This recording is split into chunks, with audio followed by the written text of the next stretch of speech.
শালোম। প্রিয় ভাই ও বোনেরা, আজ আমরা তীত ২ অধ্যায় ১ থেকে ১৫ পদের আলোকে আলোচনা করব। এখানে প্রেরিত পৌল তীতকে বলেছেন, তুমি যা শিক্ষা দাও তা যেন সত্য শিক্ষার উপযুক্ত হয়। অর্থাৎ শুধু মুখে বিশ্বাস করলেই হবে না, আমাদের জীবনেও যেন সেই শিক্ষার সাক্ষ্য থাকে। পৌল প্রথমে বৃদ্ধদের কথা বলেন। তিনি বলেন তারা যেন সংযমী, গুরুগম্ভীর ও বিশ্বাসে দৃঢ় হন, কারণ বয়স্কদের জীবন নতুন প্রজন্মের জন্য একটি জীবন্ত উদাহরণ।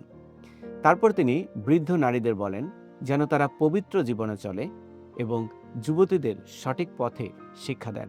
এখান থেকে আমরা বুঝতে পারি আত্মিক জীবন কখনো শুধু নিজের মধ্যেই সীমাবদ্ধ থাকে না, বরং একজন বিশ্বাসীর জীবন কথা ও চরিত্রের মাধ্যমে অন্যের জীবনেও প্রভাবিত করে। এরপর যুবকদের উদ্দেশ্যে বলা হয়, সংযমী হও। আজকের পৃথিবীতে যুব সমাজ অনেক প্রলোভনের মধ্যে আছে, কিন্তু ঈশ্বর চান আমরা যেন পবিত্র ও নিয়ন্ত্রিত জীবনযাপন করি। পৌল তীতকে বলেন, তুমি নিজেকে সৎকর্মের আদর্শরূপে উপস্থিত করো, কারণ মানুষ শুধু আমাদের কথা শোনে না, আমাদের জীবনও দেখে। এই অংশের সবচেয়ে গভীর বিষয় হলো 11 এবং 12 পদে, কারণ ঈশ্বরের অনুগ্রহ প্রকাশিত হয়েছে এবং সেই অনুগ্রহ আমাদের শিক্ষা দেয়। এখানে লক্ষ্য করুন, আমাদের পরিবর্তন শুধু আইন বা ভয় দিয়ে আসে না, ঈশ্বরের অনুগ্রহই আমাদের বদলে দেয়। যিশুর ভালোবাসা যখন হৃদয়ের কাজ করে, তখন মানুষ পাপ ছেড়ে নতুন জীবনে চলতে শেখে। 13 পদে বলা হয়েছে, আমরা সেই গৌরবময় আশার অপেক্ষায় করছি, আমাদের মহান ঈশ্বর ও পরিত্রাণকর্তা যিশু খ্রিস্টের আগমনের। অর্থাৎ একজন বিশ্বাসীর দৃষ্টি শুধু এই পৃথিবীতে সীমাবদ্ধ থাকে না, সে অনন্ত জীবনের আশা ও খ্রিস্টের পুনরাগমনের প্রতীক্ষায় জীবনযাপন করে।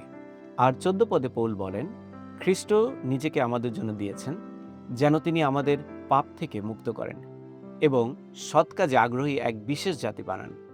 তাই খ্রিস্টীয় জীবন শুধু পাপ করো না এই বার্তা নয়, বরং সৎ কাজে উৎসাহী হও এই আহ্বানও। আজ এই অংশ আমাদের প্রশ্ন করে, আমাদের জীবন কি সত্যি সুসমাচারের সাক্ষ্য বহন করছে? আমাদের কথায়, ব্যবহারে, পরিবারে ও কাজে কি খ্রিস্টকে দেখা যায়?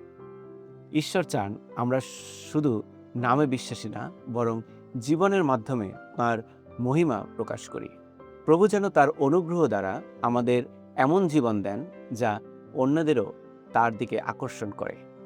ঈশ্বর আমাদের প্রত্যেককে আশীর্বাদ করুক। আমেন।